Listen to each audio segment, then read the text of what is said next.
Mtazamaji, leo nitakuonyesha jinsi muonekano wa mgomba unavyokuwa unafanana zile ndizi za Bukoba.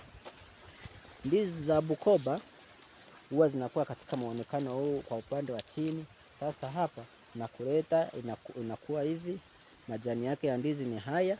Sasa hapo huo mgomba haujaanza kupamba, ni mdogo, lakini nikiendelea kupandisha hapo utaangalia hapo Bukoba hizi. Hii hapa bado haijakomaa, ikiwa changa hapa. Naiangalia, hizi ni ndizi. Kwa hiyo huwa hatua yake ya kwanza ningekupeleka hatua yake ya kwanza, subiri na kupeleka. Hapa ndo hatua yake, ikiwa inaota, ikiwa kadogo, yani kammea kanaanza hivi, kanakuja kama muonekano huu hapa. Unaona hapa sasa ndo inazaa, kanakuwa. Stage nyingine inayofuata ni hii hapa. Alafu stage nyingine inayofuata ni tazama, hii hapa imeweka na majani.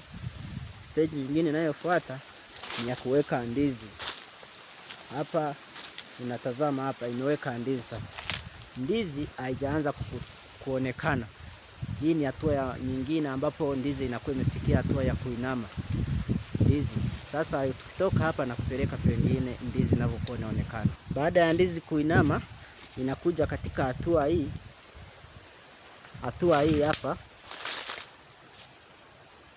Hatua hii inatoa yale makuti ambayo yalikuwa yameficha haya mandizi machanga. Sasa hapa ndo inaanza kukua hapa ndizi. Sasa twende nikuoneshe ndizi ambayo imeshaanza kukua na imekomaa. Hapa hatua inayofuata ni ukuaji, ambapo ukuaji tunaangalia tayari ndizi hii hapa imeanza kukua, na hii tayari inaweza ikaliwa au kapelekwa sokoni.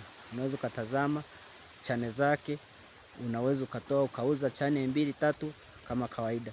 Kwa hiyo wakati ikiwa shambani huwa tunaweka miti, ili wakati mwingine ndizi inakuwa kubwa kuliko mche, kwa hiyo inazidi nguvu, tunaamua tuweke ile sapoti ya mti.